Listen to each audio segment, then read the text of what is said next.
So let's get underway with the grid for the pre-final for KZ2. On pole position, it's going to be Dion van Verven. Alongside will be Jens Streur on the front row. Enzo Bol and Gil Mertens round out row 2 with Daniel Tenbach, Dirk van Silfhout, Jeffrey Fixer, Quinn Winkel, Tom Cypers and Lucas Thompson running at the top 10. Renzo Alibax, Bart Plug, Dan Zopfi, Tim Verelst, Jimmy Devine, Kevin Stehauer, Rick Mewers, Bo de Winter, Erwin Kool due to start 19th, but has not broken the timing beam, with Farin Mega and Hendrik Jan Toyens rounding out the grid.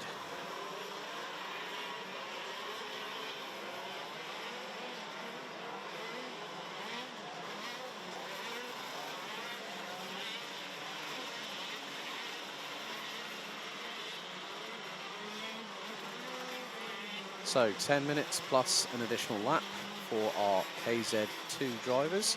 We'll then have the pre-final for KZ2 Masters before we go on to the final short blast in seniors before we head into the finals.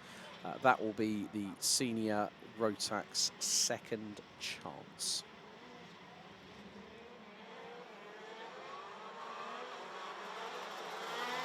Drivers now on their formation lap, ahead of 10 minutes plus 1 lap of racing. Of course, track still evolving.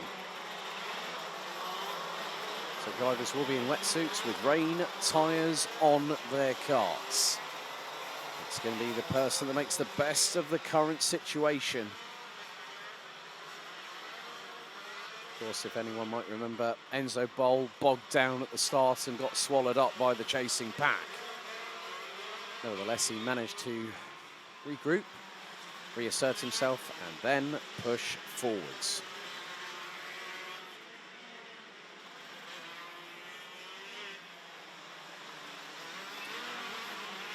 So running about 15 minutes behind schedule.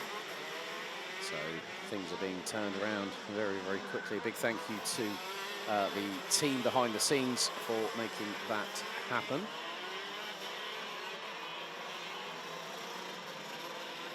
It's always a wonderful sight to see when I see the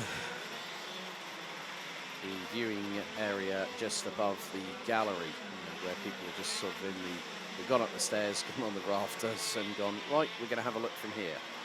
Plus also a good thing is they've got shelter up above, depending on which way the wind is blowing and which way that is then affecting the weather that might be there at that point. But the drivers now will start to make their way onto the start-finish line. Dion van Verven pulls into his grid position.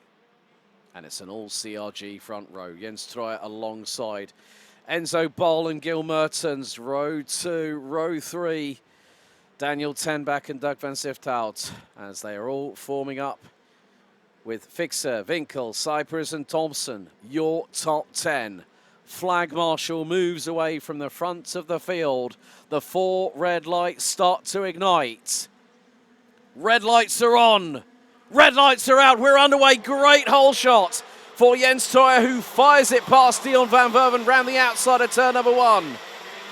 3 wide just outside of the top 10. Everyone jockeying for position as now van Verven tries to go on the offensive to try and get past Jens Streur on the 242. Yellow flags as we've got dramas coming out of 3. That was quickly retracted as Enzo Bol trying to frantically get his way past Dion van Verven and gets through at Chemin de Fer. That opens the door big time. Big time for those behind. And there is a Maranello chassis I spot. Maybe Jeffrey Fixer's got a wriggle on and has managed to get something out of that kart. Let's see, as they come out of Escargot, van Verven has been dropped like a bad habit by Enzo Bol. A couple of drivers going wide and some touching the wheels on the grass. I think that is Jeffrey Fixer, who's made his way up to 4th and is going to start chasing Dion van Verven. That is the case. Fixer has got a good amount of pace. Van Silfhout in 5th. But look at the pace that has been unlocked by the rocket that is Jens Troyer. 2.1 seconds up the road after the opening lap. And he's ahead of Enzo Bol. Jeffrey Fixer up the inside, dives through on Dion van Verven. Does he get the move done for third place by T5? That's the case. He's got the job done as Jeffrey Fixer. Great work there, but now Van Verven goes deep into Chemin de Fer. And it gives Van Silthout the opportunity to get through. Someone gets compromised out of Chemin de Fer, going through into the next left-hander. But, oh, we've got a yellow flag, and that's at Escargot. So someone's had a drama, and they are all squabbling for real estate. I think it was the 259 of Jimmy Devine that keeps on putting a left rear wheel on the grassy stuff. As now, okay, now I'm going to be interested to see Jeffrey Fixer. Has he gone on? Oh, now. Has Fixer gone on slicks? If he's gone on slick tyres, he's a very, very brave man. But he's got Bud Plug just behind as well. So some drivers might have decided, I think I might do a Jensen button on it, might go on slicks. As that's off. And exit stage left. Not too sure. I did see it might have been Dan Zotfield, possibly it might have been Daniel Tenbach that just got literally pushed off the circuit. No, it wasn't a push to pass, it was a push. A big old assist. So not exactly what you want to have happen there, but you see the dry line. That's probably why Fixer went, I'm going to chance it. But Bob Plug now is, let's just have a look. It is, I thought it was, my second choice was right. Daniel Tenbach was the driver that literally got ousted. As, it's getting a bit too gnarly, a little bit further back. Kvin Winkel has got behind him Lucas Thompson, who was side by side, I think maybe with Thomas Cypers, possibly. They were side by side and nearly had a bit of a 2 and 8 going through into turn 2. There's the 257, Tim Verelst, who's just lost a position coming out of Chemin de Fer. So now this is the opportunity for some of the drivers to really make this work. And for others, it might be the case that they will have to just keep on pushing like crazy. But in the meantime, there are side-by-side battles happening through turn 1, one of which is I think it might have been the 111 of Gil Mertens, and was battling with Enzo Bol and Thomas Cypers. So there you see 281. So that is Bram Plob, who's just been passed, I believe, by Tom. Oh, Lucas Thompson, you absolute opportunist. That was a brilliant move. Had it teed up coming through turn 4 and then just went, right, hold my beer, I'm going through. And he got through by literally millimetres. It was that close. Absolutely inspired driving by Lucas Thompson from Karting DE. Running on the Mach 1 chassis. Absolutely. There was no hesitation whatsoever. And now, it just goes to show. Now, what has happened? Hang on a second. Where's Jens Troyer? Jens Troyer, where has he ended up? Let's have a look.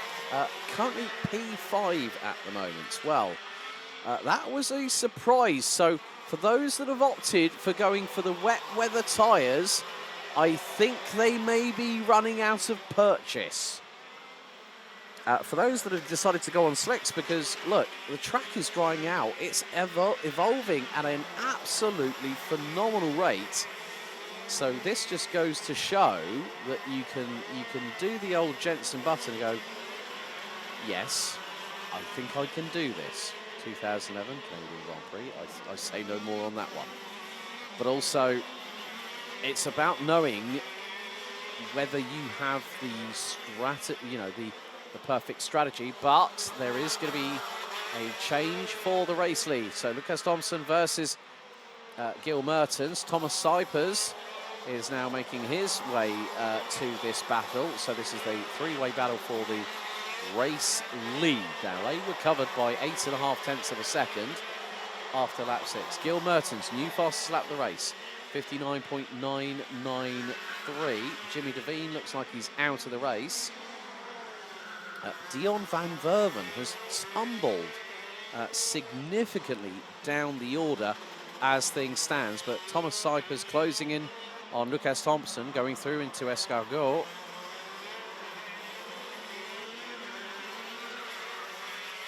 Could be very, very close indeed, coming out of the final right-hander between these two in the battle for P2 and for P3. Does Cypers have the run on the German driver into turn number 1? The decision was made very quickly. If Cypers had decided to fully commit, he would have been alongside and past, but Thompson opens the door through turn 2. Cypers gets through for second.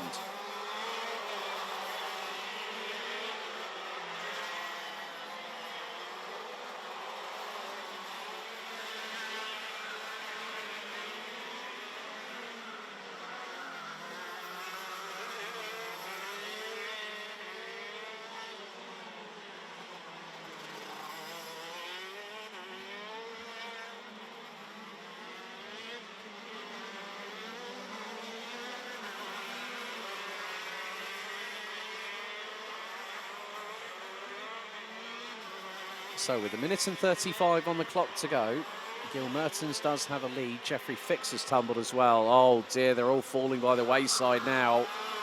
What was looking to be a really, really interesting race has just been literally turned upside down like a sand timer.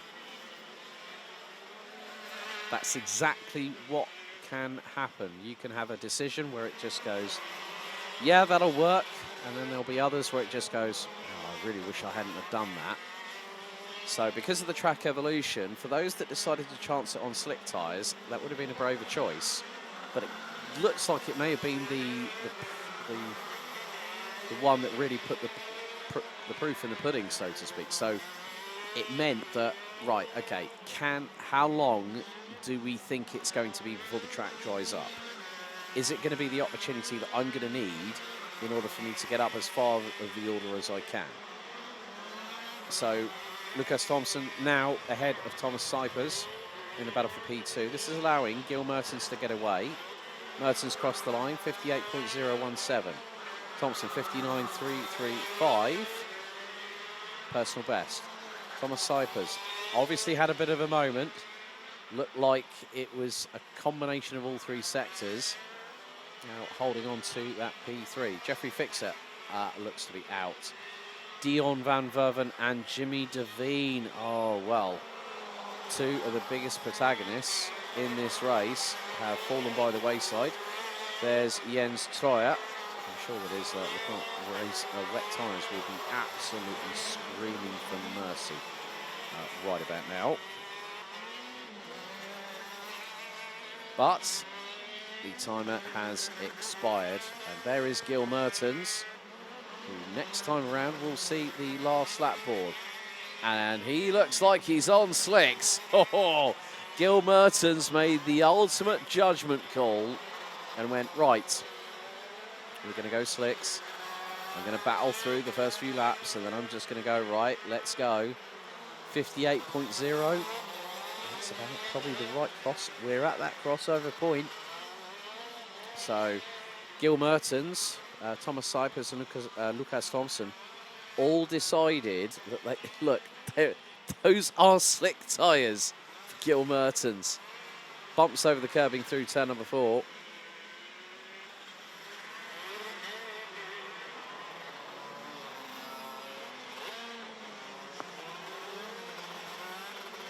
And yeah, he is on slicks because what I've just seen, he tried to boot the throttle coming out of chemin de fer, and the back end stepped out to the left, and I was like, yep, He's on slicks. But you can physically see that he's just gone, yeah, I'm going to go brave or go home and see what can happen. But how's about this for a topsy-turvy race? Some drivers chance it, and the fortune, and they do say that fortune favours the brave, and the bravest of them all, Gil Mertens, will pick up the win, and he celebrates, and rightfully deservedly so, winning by 6 seconds ahead of Thomas Cypers. And, well, Renzo Alibax managed to take P3 by a whisker ahead of Lucas Thompson. Right, okay, let's look at lap times. 58.017 was the best lap time. So 5th, Bud Plug. 6th, Enzo Bolt. 7th, Jens Troyer. 8th, Finn Winkel. And look at the jubilation from Gil Mertens. Just like, as soon as he came across the line, he's like, yes, we've won. You've still got one more race to go, my friend. One more race. And was on slicks. The top 3, maybe even make that the top 4, might have decided we're going to gamble, we're going to go for slicks. Looks like the track is going to work really, really well. Oh, Bold de Winter, that's not where you want to have a moment. Well, would have finished in around about, I think, 15th or 16th place, but there's a very happy Gil Mertens heading into pit lane, and I'm sure that the first thing that will happen is congratulations from the mechanics. So Gil Mertens picks up the KZ2 pre-final win ahead of Thomas Cypers by just around about 6 seconds. Renzo Alibax takes 3rd ahead of Lucas Thompson from Germany. Bud Plug, Enzo Boll, Jens Troyer, Quinn Winkel, Kevin Stehauer, Tim Verelst, and Fahin Megaran at the top 11. Daniel Tenbach, Rick Mears, Dan Zopfi, Henrik Jan Troyens, Doug van Sifthout, Bo de Winter, Jeffrey being the last drivers out on circuit, with Jeffrey Fixer, Dion van Verven and Jimmy Devine out on laps 6, 5 and 4.